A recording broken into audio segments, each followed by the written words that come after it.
Concord, Massachusetts.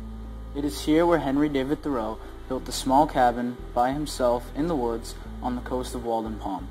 He resided in this small house alone for 2 years and 2 months.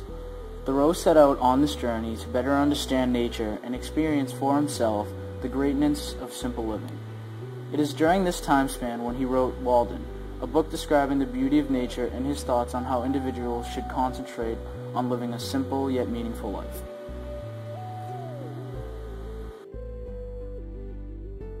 It was a pleasant hillside where I worked, covered with pine woods through which I looked out on the pond, and a small open field in the woods where pines and hickories were springing up.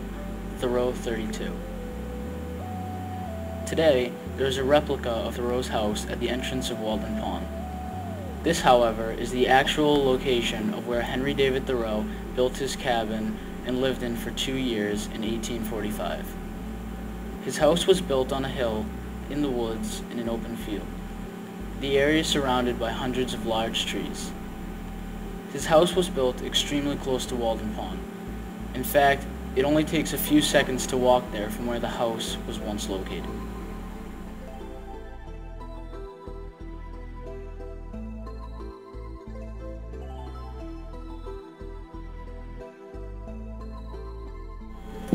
I would rather sit in the open air, for no dust gathers on the grass unless where man has broken ground. Thoreau 28. Thoreau is explaining how he feels about simple living and why he decided to partake in his 2-year journey.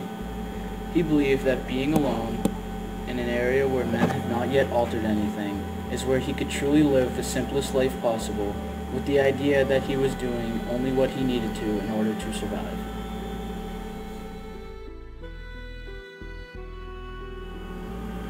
Whenever I looked out on the pond, it impressed me.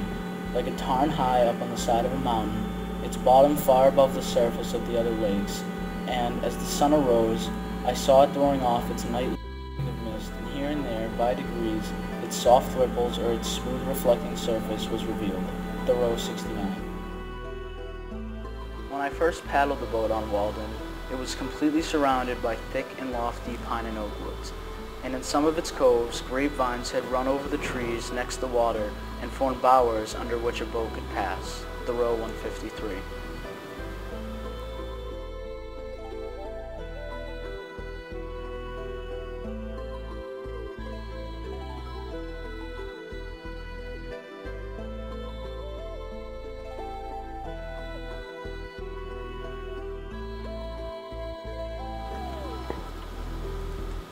Let us first be as simple and well as nature ourselves, dispel the clouds which hang over our own brows, and take up a little life into our pores. Thoreau 63. Again, Thoreau is explaining the concept of living a simple life. Do only what is mandatory to get by. Luxuries are not necessary in life, for they do not achieve true happiness. The simplest form of living is the most peaceful and the happiest way to live.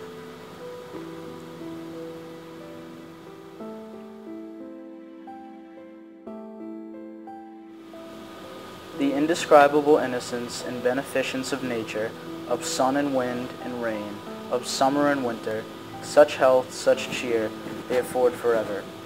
Thoreau 110.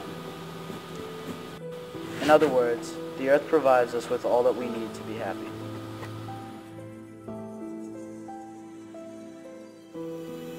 Most have not delved 6 feet beneath the surface, nor leaped as many above it.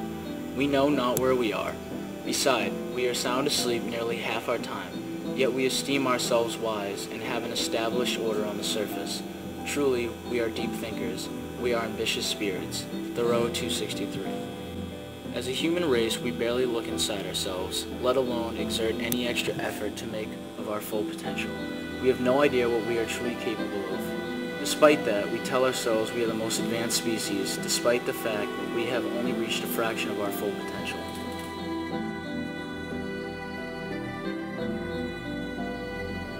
Thoreau also shares some of his political views in the book Walden. You who govern public affairs, what need have you to employ punishments?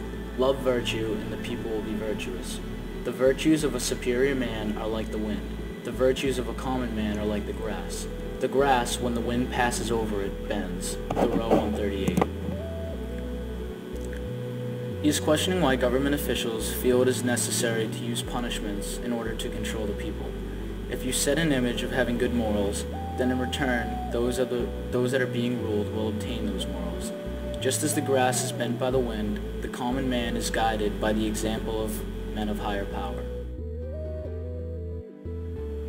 I learned this, at least by my experiment, that if one advances confidently in the direction of his dreams and endeavors to live the life which he has imagined, he will meet with the success unexpected in common hours.